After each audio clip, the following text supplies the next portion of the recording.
কর্ম এবং ফল।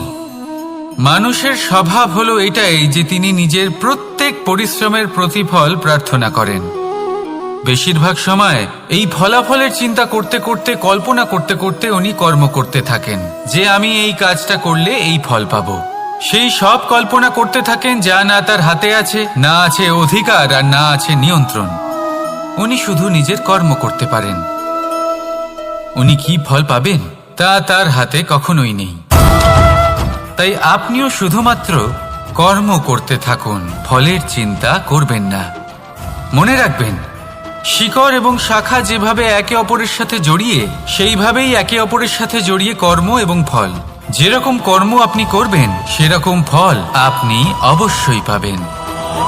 তাই এই ফলের আশায় কর্মের সময় কখনোই নষ্ট করবেন না, কারণ যে ব্যক্তি সময় নষ্ট করেন, সময় সেই ব্যক্তিকে অবশ্যই নষ্ট করে দেয়। কর্ম করুন নিঃস্বার্থভাবে, ফলের চিন্তা করবেন না, আর আমার সাথে ভালোবেসে বলুন রাধা রাধা। কর্ম এবং ফল। দেখতে গেলে এই সমস্ত ব্রহ্মাণ্ড এই দুইয়ের মাঝেই স্থির হয়ে আছে। মানুষজন কর্ম করেন ভালো ফল লাভের আশায়, আর ভালো ফল লাভের আশায় উনি এটাই ভুলে যান যে উনি যে কর্ম করছেন তা কি করছেন। আমি বলেছিলাম কর্ম করুন ফলের চিন্তা না করে, কিন্তু কি কর্ম করছেন সেই বিষয়ে ভাবাটাও অত্যন্ত আবশ্যক। নয়তো অনেক সময় আমরা এমন কর্ম করে ফেলি যা না চাইতেও বিষে পরিণত হয়, যা হয়েছে দুঃশাসনের সাথে, দুর্যোধনের সাথে, গুরু দ্রোণের সাথে। একজনের মানসিকতা উচিত ছিল না, একজনের বিবেক উচিত ছিল না, আরেকজন যে পক্ষ নির্বাচন করেছিলেন সেই পক্ষ উচিত ছিল না। আর যা কিছু ওনাদের সাথে হলো, আপনার, আমার, আমাদের সকলের সাথে তা হতে পারে।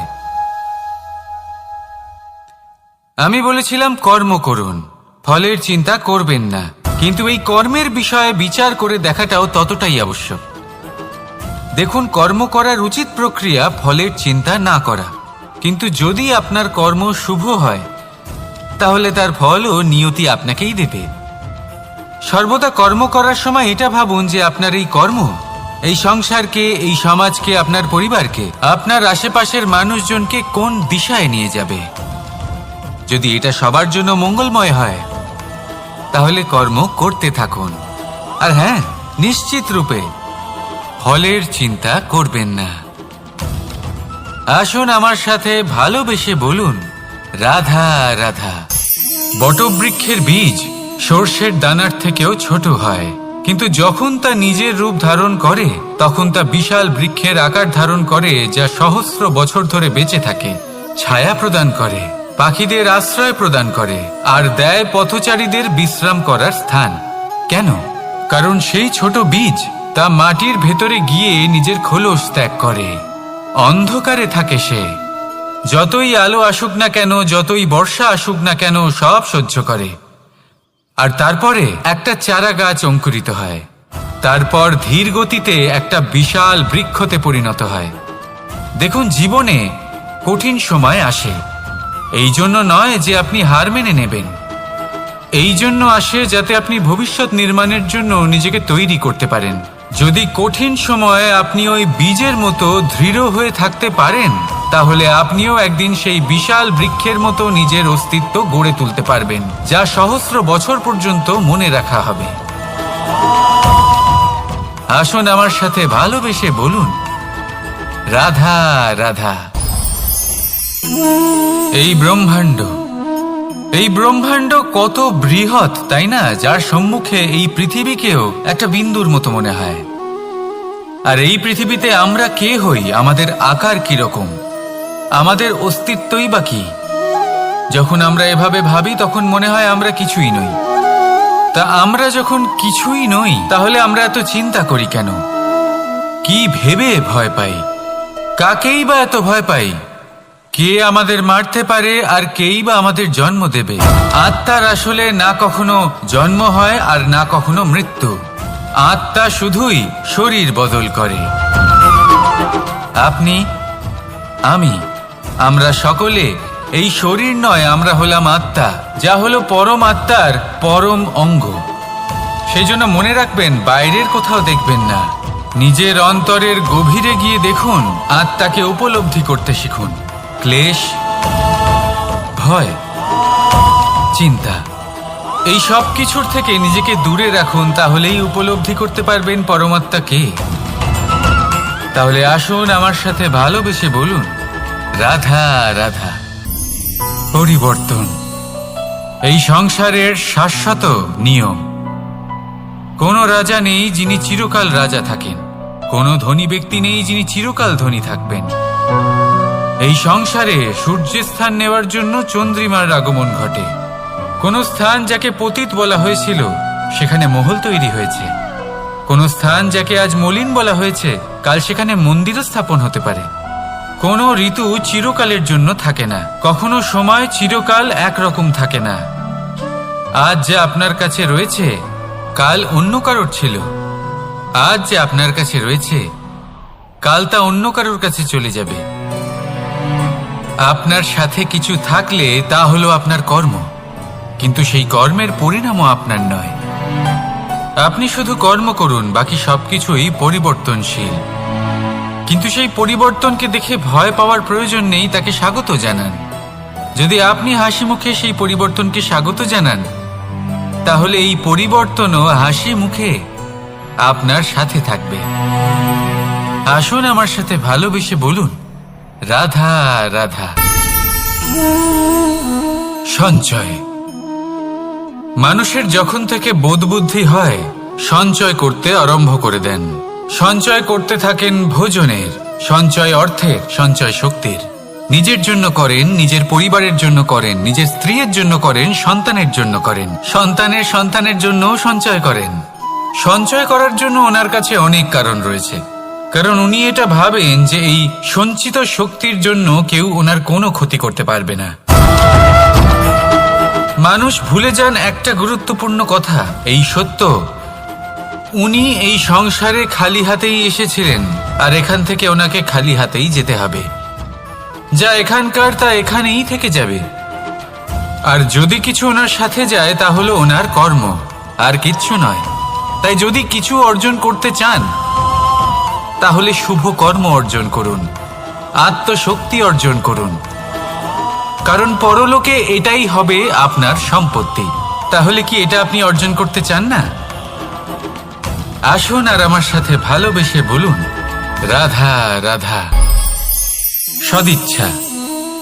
দেখতে গেলে 3 অক্ষরে তৈরি এই শব্দ, কিন্তু সমস্ত ত্রিলোক তার উপরেই আধারিত। আপনি এই সংসারে এসেছেন, তখন অবশ্যই শ্বাস নেবেন, কিন্তু তার বদলে আপনাকে কিছু তো দিতেই হবে। আপনার উপর নির্ভর করছে আপনি কি দেবেন। কি দেবেন এই সংসারকে, এই সমাজকে, নিজের পরিবারকে, আর তার বদলে কি নেবেন? যশ নাকি অপযশ? দেখুন, এক ছিল রাবণ, যে কিনা সমুদ্র পার করল সীতাকে অপহরণ করার জন্য, আর এক ছিলেন রামচন্দ্র, যিনি সমুদ্র পার করেছিলেন, সেতু বানিয়ে গিয়েছিলেন সীতাকে ফিরিয়ে নিয়ে আসার জন্য। দুজনেই সমুদ্র পার করেছিলেন, শুধু পার্থক্য ছিল সদিচ্ছাকে বোঝার, লক্ষ্যের। অনেক মানুষের যাত্রা একরকম হতেই পারে, কিন্তু আনন্দ তখনই লাভ করবেন যখন লক্ষ্য শুভ হবে, মহান হবে। এই লক্ষ্য দিয়ে এই সংসারের কল্যাণ হবে এবং মানুষের সম্মান হবে। যদি আপনার সংকল্প উচিত হয় তাহলে আপনার লক্ষ্য উচিতই হবে, নয়তো শুধুমাত্র বিনাশ হবে। আর উচিত এটাই হবে যে বিনাশের হাত থেকে যেন নিজেকে বাঁচানো যায়, কি বলেন? তাই জীবনে যে লক্ষ্য স্থির করছেন মনে রাখবেন তা যেন শুভ লক্ষ্য হয়। যদি এরকম হয় তাহলে আপনার যাত্রা, আপনার জীবন দুটোই শুভময় হবে। আসুন আর আমার সাথে ভালোবেসে বলুন, রাধা রাধা। সুরক্ষা। এই সুরক্ষা আসলে কি? এটা কি কোনো কবচ নাকি কোনো সীমা? এই সুরক্ষা আসলে অন্য কিছু। আমাদের মাতা পিতা, আমাদের প্রিয়জন, আমাদের বন্ধু, এই সমাজ, আমাদের শুভাকাঙ্ক্ষী, আমাদের আত্মীয়, এনারা সবাই আমাদের জীবনে কোনো না কোনো ভাবে সুরক্ষা দিয়ে থাকেন, একটা কবচ দিয়ে থাকেন কোনো না কোনো রূপে। কিন্তু দেখতে গেলে আমাদের পরাক্রমের পথে আমাদের বীরত্বের পথে, আমাদের সাহসের পথে এই সুরক্ষাই সব থেকে বড় বাধা হয়ে দাঁড়ায়। একবার ভেবে দেখুন, যদি আপনি কোনো সুরক্ষাই না পান, বা যদি আপনি এই সুরক্ষা ভেঙে বাইরে আসতে পারেন, তাহলে আপনার বীরত্ব চরম সীমায় পৌঁছে যায়। কেন? কারণ তখন আপনি জানেন যে এই সংসারের সম্মুখীন আমাদের নিজেদেরই হতে হবে। আপনি বুঝে যান যে শত্রুর সম্মুখীন এবার নিজের বলের দ্বারা, নিজের পরাক্রমের দ্বারা, নিজের সাহসের দ্বারা করতে হবে। আর তখন আমাদের মনের মধ্যে এই শক্তি জাগ্রত হয়। এই শক্তি অন্তরেই বসবাস করে। শুধু এটা চিনে নিতে হবে, একে জাগ্রত করতে হবে। আর এটা সুরক্ষা ভেঙে যাওয়ার পরেই সম্ভব হয়। আর যারা নিজের শক্তি সম্পর্কে জানেন, যিনি নিজেই জানেন তিনি কতটা শক্তিশালী, তিনি নিজেই নিজের সুরক্ষা কবচ চিরকালের মতো ভেঙে ফেলে দেন, ঠিক কর্ণের মতো। আর তারপরে দেখুন, আপনার পরাজয় হোক বা বিজয়ী হোক না কেন, সেটাই অনেক বড় হয়, সেটাই প্রশস্ত হয়ে থাকে। সেই জন্য ত্যাগ করুন নিজের ভয়কে, নিজের আশেপাশের এই সুরক্ষা চক্রকে ভেঙে ফেলুন, আর সম্মুখীন হন এই সংসারের নিজের শত্রুর সম্মুখীন হন। পরাক্রমের এই অঙ্কুর, তা অঙ্কুরিত হওয়ার জন্য বীজের উপরের এই কবচ, এটা ভেঙে যাওয়া অতি আবশ্যক। আসুন আমার সাথে ভালোবেসে বলুন, রাধা রাধা। যখন আমরা হাঁটতে থাকি আর আমাদের পায়ে কাঁটা বিঁধে যায়, তখন মুখ দিয়ে আহ বেরিয়ে আসে, কান্না চলে আসে, আর অনেক সময় অভিশাপও বেরিয়ে আসে। কিন্তু আমরা কি কখনো এটা এইভাবে দেখেছি, এইভাবে ভেবেছি যে আমরা যে পথে চলেছি সেই পথে কাঁটা বিঁধেছে, নাকি আমরা সেই পথ নির্বাচন করেছি যাতে শুধুই কাঁটা রয়েছে? নাকি আমরা এভাবে ভেবে দেখেছি যে এই কাঁটা আমাদের কষ্ট দিতে এসেছে, নাকি এটা আমরাই বিছিয়ে রেখেছিলাম? সাবধান থাকা উচিত ছিল, কারণ কাঁটা বিঁধলে যন্ত্রণা হবে, চিৎকার করে ফেলতে পারি, মুখ থেকে অভিশাপও বেরিয়ে আসতে পারে। কিন্তু এই অভিশাপ শুধুমাত্র আমাদের তরফ থেকে অভিশাপ হয়, সামনের ব্যক্তিটির ওপরও নির্ভর করে। এবার সেই ব্যক্তি যদি এমন হয় যে ফুল আর কাঁটা এই দুই সমানভাবে গ্রহণ করতে পারে, তার কাছে অভিশাপও বরদানে পরিণত হয়। শেষ পর্যন্ত ব্যাপারটা দাঁড়ায় ভাবনা, চিন্তা, দৃষ্টিভঙ্গির ওপর। কারণ আপনার এই ভাবনাই সত্যি হয়ে সামনে আসে। সেই জন্য এই ভাবনা, চিন্তা, মানসিকতাকে গুরুত্ব সহকারে দেখবেন। এই বিবেচনা নিয়ে বিবেচনা করতে শিখুন। আমার কথার অর্থ হলো যে জীবনে যখন এরকম কিছু একটা ঘটবে, তখন ভেবে দেখুন যে এরকম কেন হলো। আপনি কি এমন কোনো কর্ম করেছিলেন যার কর্মফল এটা? এমন কোনো কাজ যা অনুচিত ছিল, অসত্য ছিল, যা অভদ্রতার কারণ ছিল? ভেবে দেখা প্রয়োজন। দেখুন, ইচ্ছে হলো আপনার যে আপনি কি করতে চান, ভাবনা আপনার, সত্য আপনার, জীবন আপনার, সিদ্ধান্ত আপনার। আসুন আর আমার সাথে ভালোবেসে বলুন, রাধা রাধা।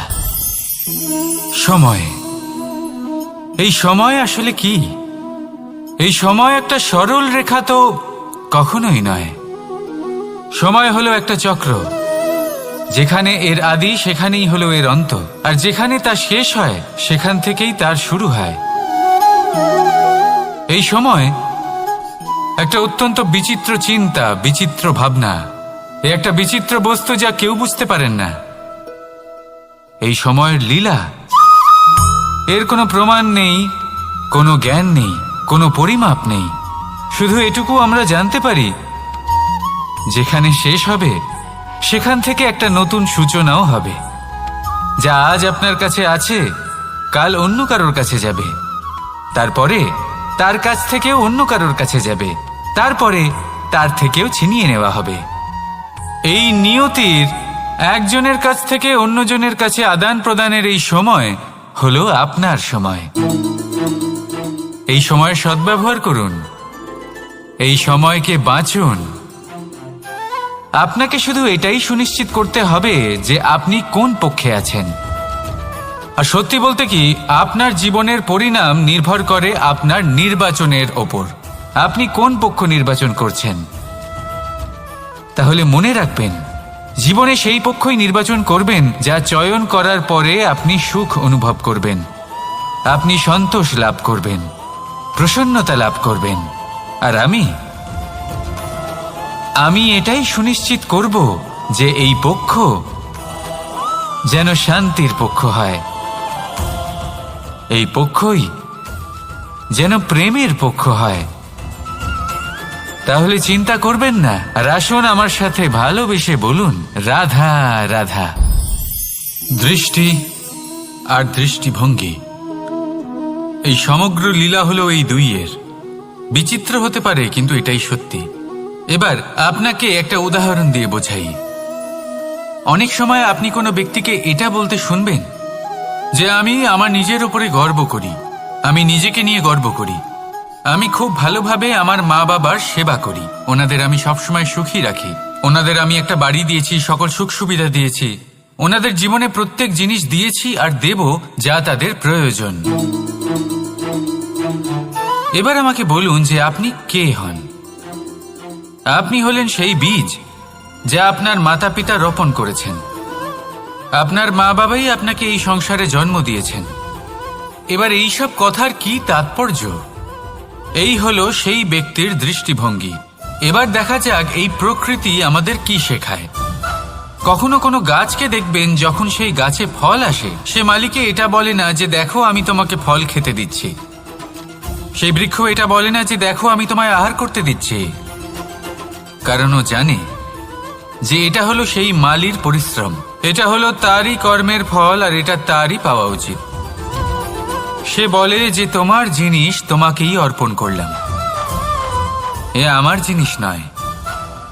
ও জানে সেই মালির গুরুত্ব আসলে কি। এটা হলো তার দৃষ্টিভঙ্গি। সেই জন্য আপনি জীবনে কোন ব্যক্তির মধ্যে, কোন পশু পাখির মধ্যে, কোন প্রাণীর মধ্যে, কোন পরিস্থিতিতে, কোন আবেগের মুহূর্তে কি দেখতে পাচ্ছেন, সেটা আপনার দৃষ্টিভঙ্গির উপরে নির্ভর করছে। তাই নিজের মনে ধন্যাত্মক ভাব জাগ্রত করুন, শুভ চিন্তা নিয়ে আসুন। এই ভাবনাই সত্য হয়ে সামনে আসবে। এই দৃষ্টিভঙ্গি এমন হয়ে যাবে যে আপনার জীবনে সবকিছুই শুভ হবে। তাহলে আসুন আর আমার সাথে ভালোবেসে বলুন, রাধা রাধা। প্রতিশোধ অথবা কাউকে দুঃখ দেওয়ার ভাবনা, যদি এটা আপনার মনে থাকে, তাহলে আপনি নিজের মনেই যন্ত্রণার একটা বিশাল বৃক্ষ রোপণ করছেন, এটা মনে রাখবেন। কারণ কাউকে দুঃখ দেবার এই ভাবনা, এটা হলো সেই বীজ যা আপনার মনেই পতিত হবে, আপনার মনেই অঙ্কুরিত হবে, আর আপনার মনেই একটা বিশাল বৃক্ষরূপে বেড়ে উঠবে। জীবন আপনার, কর্ম আপনার, কাউকে দুঃখ দেবার ভাবনা আপনার ছিল, এই বৃক্ষ হলো আপনার, তাই এর ফলও আপনিই পাবেন, যা গ্রহণও আপনাকেই করতে হবে। মনে রাখবেন, যে মানুষ এটা ভাবে যে আমি ওকে দুঃখ দেব, ওকে কষ্ট দিতে চাই আমি, সেই মানুষই দুঃখ আর কষ্ট পেয়ে থাকে। যদি সেই জায়গায় আপনি এটা ভাবেন যে আমি কাউকে সুখী করে তুলতে চাই, কাউকে সুখ প্রদান করতে চাই, তাহলে তারও বীজ আপনার মনেই রোপণ হবে, বৃক্ষে পরিণত হবে, যার ফলও আপনিই পাবেন। এখানে বিষয়টা হলো শুধু মানসিকতার চিন্তা, যা সত্য হয়ে আপনার সামনে আসে। তাহলে এই মানসিকতা শুভ করুন, সবার জন্য মঙ্গল কামনা করুন। অন্যের মনে আপনার জন্য ভালো চিন্তা থাকুক বা না থাকুক, আপনি সবার জন্য শুভ চিন্তা করে কর্ম করতে থাকুন, তাহলে আপনার সাথেও ভালোই হবে। তাহলে আসুন আর আমার সাথে ভালোবেসে বলুন, রাধা রাধা। সুখ আর অভিজ্ঞতা, এই দুই জীবনে একসাথে কখনোই আসে না। মনে রাখবেন, যেখানে সুখ থাকে সেখানে অভিজ্ঞতা থাকে না, আর যখন এই সুখ আমাদের জীবন থেকে দূরে চলে যায়, তখন আমাদের জীবনে আসে এই অভিজ্ঞতা। পরমাত্মা, প্রকৃতি, নিয়তি এই অভিজ্ঞতাকে আমাদের জীবনে পাঠান, যাতে আমরা একটা অত্যন্ত গুরুত্বপূর্ণ শিক্ষা, একটা জ্ঞান প্রাপ্ত করতে পারি। এই অভিজ্ঞতা আমাদের শেখায় যে অতীতে এমন কি হয়েছিল যা আমাদের করা উচিত হয়নি। আমাদের শেখায় ভবিষ্যতে এমন কি আছে যা আমাদের করা উচিত আর কি করা উচিত নয়। দেখতে গেলে এই অভিজ্ঞতা আমাদের সেই শিক্ষা দেয় যার জন্য আমরা সুখের দিকে উচিতভাবে অগ্রসর হতে পারি। সেই জন্য জীবনে যখনই দুঃখ আসবে, দুঃখের এই সময় আসবে, তখন হতাশ হবেন না। বোঝার চেষ্টা করুন এই পরিস্থিতি কেন এসেছে, কি শিক্ষা দিতে এসেছে। যদি আপনি সেই জ্ঞান লাভ করেন, সুখের পথে অগ্রসর হন, তাও উচিত রূপে, তাহলে এই অভিজ্ঞতার উদ্দেশ্য পূরণ হয়ে যায়। তাহলে আসুন আর আমার সাথে ভালোবেসে বলুন, রাধা রাধা। জীবনে শিখরে পৌঁছানোর জন্য মানুষের কি প্রয়োজন হয়ে থাকে? সিঁড়ির। কিন্তু তাও প্রত্যেক মানুষ, প্রত্যেক ব্যক্তি শিখরে পৌঁছতে পারেন না। এর কারণ কি?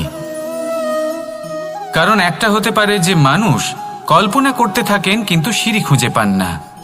কিছু মানুষ খুঁজে নেন কিন্তু তা পেয়ে এতটাই প্রসন্ন হয়ে যান যে তারপর আর কোনো কর্মই করেন না। খুব সোজা ব্যাপার। অনেক মানুষ সিঁড়ি খুঁজে পান না, আর যদি পেয়েও যান তাও যতক্ষণ না তাতে চড়ছেন সেই শিখরে পৌঁছবেন কি করে? যতক্ষণ না আপনি পরিশ্রম করছেন, যতক্ষণ না সেই সিঁড়িতে আপনি চড়ছেন, যতক্ষণ না ক্লান্ত হচ্ছেন, আপনার পায়ে হাঁটুতে ব্যথা না হচ্ছে, ততক্ষণ এই শিখরে পৌঁছানোর সৌভাগ্য লাভ করতে পারবেন না। তাহলে কল্পনার সাথে কর্ম করুন, পরিকল্পনার সাথে পরিশ্রম করুন, সব কিছু পাবেন। আসুন আমার সাথে ভালোবেসে বলুন, রাধা রাধা। সমস্যা, কঠিন সময়, সংকট, বিপদ কার জীবনে নেই? প্রত্যেকের জীবনে আছে।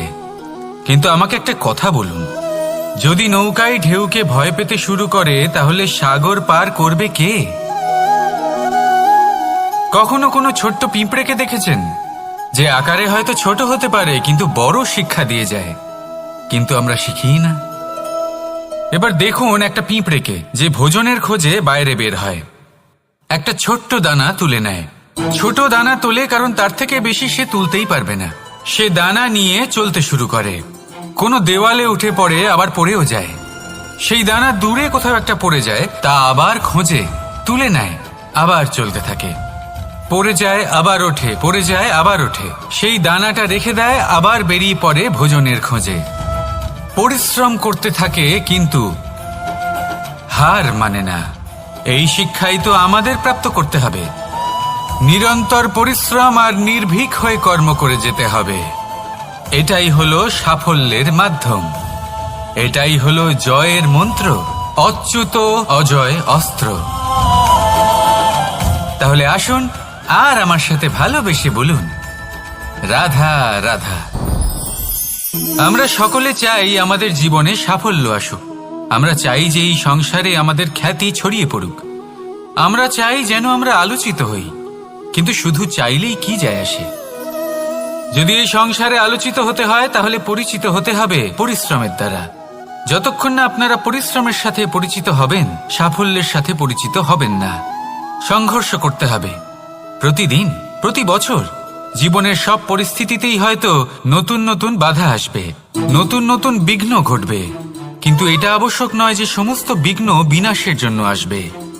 কিছু বিঘ্ন আপনার পথ প্রশস্ত করার জন্য আসবে, আপনার পথ পরিষ্কার করার জন্য আসবে।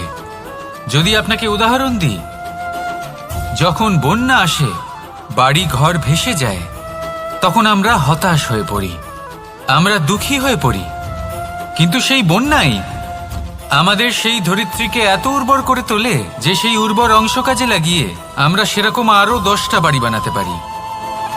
তাহলে ধন্যাত্মক থাকুন আর যে কোনো সংঘর্ষের জন্য প্রস্তুত থাকুন। জীবনে অনেক দূর যেতে পারবেন। তাহলে আসুন আমার সাথে ভালোবেসে বলুন, রাধা রাধা। জীবনে কখনো কখনো আমরা সেই পরিস্থিতিতে ফেসে যাই যখন আমাদের মনে হয় যে আমাদের নতুন কিছু একটা করতে হবে, কিন্তু আমরা করতে পারি না। কারণ কোথাও না কোথাও আমরা রীতির দ্বারা আবদ্ধ, আর আমরা সেই রীতি ভাঙতে চাই না। কেবল একটাই প্রশ্ন আসে মনে, আশেপাশের মানুষ কি বলবে, আশেপাশের মানুষ কি ভাববে। আপনাকে একটা প্রশ্ন করি, কারা এই মানুষজন? আপনার জন্মের সময় এই মানুষজন কোথায় ছিলেন? যখন আপনি কোনো সমস্যায় পড়েন তখন এই মানুষজন কোথায় থাকেন? এগিয়ে এসে কি আপনাকে সাহায্য করেন, নাকি সেই সমস্যার সমাধান আপনি নিজেই করেন? এইসব মানুষজনের চিন্তা ত্যাগ করুন যদি আপনি জীবনে বাঁচতে চান। ভেবে দেখুন জীবনে কি কি শুভ আছে আর কি কি শুভ করতে পারেন। যদি তা স্রোতের বিপরীতে হয় তাহলে সংঘর্ষ করুন, কিন্তু এইসব মানুষজনের কথা ভাববেন না। ভেবে দেখুন জীবনে আপনি কি কি শুভ কাজ করতে পারেন। এটা ভাবুন যে আপনি কখনো এমন কোনো কাজ করে ফেলেননি তো যার জন্য কারোর হৃদয় আহত হয়েছে। শুভর দিকে নিজের চিন্তা কেন্দ্রীভূত করুন, আপনার জীবনে সব কিছু শুভই হবে। তাহলে আসুন আমার সাথে ভালোবেসে বলুন, রাধা রাধা। আজকাল আপনি দেখে থাকবেন যে মা বাবা শুধুমাত্র সন্তানকে ভালোবাসেন তা নয়, তাদের মোহেও জড়িয়ে পড়েন। বিদ্যালয় যখন পাঠান তখন সমস্ত সুযোগ সুবিধা দিয়েই পাঠান। চেষ্টা করেন যে সবসময় যেন সন্তান তাদের চোখের সামনেই থাকে। কিন্তু ভুলে যান এক অত্যন্ত গুরুত্বপূর্ণ কথা, যে সন্তানকে এক নতুন দৃষ্টিভঙ্গি দেওয়াই হলো ওনাদের কর্তব্য। সেই জন্য পুরাতনকালে শিষ্যদের গুরুকুলে পাঠানো হতো, বাড়ির থেকে দূরে। কারণ বাড়ি ছেড়ে যাওয়া এক সন্তানের জন্য, এক শিষ্যের জন্য অত্যন্ত শুভ লক্ষণ হয়। যখন সে বাড়ির থেকে দূরে, গৃহস্থের থেকে দূরে থাকবে, তখন এই সংসারকে সে এক নতুন দৃষ্টিভঙ্গি দিয়ে দেখবে, পরখ করবে, বুঝতে পারবে, আর সবকিছু নিজে থেকেই শিখে যাবে কখন আক্রমণ করতে হয়, কখন পিছু হটতে হয়, কিভাবে এই সংসারের সম্মুখীন হতে হয়। আর এটা আপনার দৃষ্টি ওকে শেখাতে পারবে না, ওর অভিজ্ঞতা ওকে শেখাতে পারবে। তাই মনে রাখবেন, যদি আপনি চান যে আপনার সন্তানের বিকাশ হোক, তাহলে অনেক সময় ওকে নিজের থেকে দূরে নিয়ে যেতে হয়। যদি মোহে আবদ্ধ থাকেন তাহলে ওর বিকাশ কখনোই হবে না। তাহলে আসুন আমার সাথে ভালোবেসে বলুন, রাধা রাধা। কখনো কখনো মানুষ মনে করেন যে সে নিজেই সব থেকে বেশি শক্তিশালী, তিনি হলেন জ্ঞানী। দেখুন, এটা ভালো ব্যাপার যে আপনার মধ্যে শক্তি আছে, জ্ঞান আছে, আর এটা শুধু আপনার জন্য নয়, এই সমস্ত সমাজের জন্য, দেশের জন্য, সমগ্র পৃথিবীর জন্য অত্যন্ত আবশ্যক। কিন্তু এই কথাটাও বোঝা অত্যন্ত আবশ্যক যে এই জ্ঞান যেন কখনো অহংকার না হয়ে ওঠে। যখন মানুষের মধ্যে জ্ঞান থাকে তখন সে রাম হয়ে ওঠে। রাম, যিনি সমুদ্রের বুকে সেতু বানিয়েছিলেন, বানর সেনার দ্বারা রাক্ষস রাজকে পরাজিত করেছিলেন, আর চিরকালের জন্য সবার কাছে আদর্শ হয়ে উঠেছিলেন। আর যদি মানুষের মনে অহংকার জন্মায় তাহলে সে রাবণ হয়ে ওঠে। দেশে বিদেশে যতই খ্যাতি থাকুক না কেন, সে রাক্ষস হয়ে ওঠে, নিজের সাথে সাথে সমস্ত কুলের বিনাশ করে বসে। এবার জ্ঞান নাকি অহংকার, আপনার কি চাই সেই সিদ্ধান্ত আপনার, আর আপনার এই সিদ্ধান্তই নিশ্চিত করবে যে আপনার কর্ম কি হবে, আর আপনার এই কর্মই নিশ্চিত করে দেবে আপনার প্রারব্ধ কি হবে। তাহলে শুভ কর্ম করুন আর আমার সাথে ভালোবেসে বলুন, রাধা রাধা।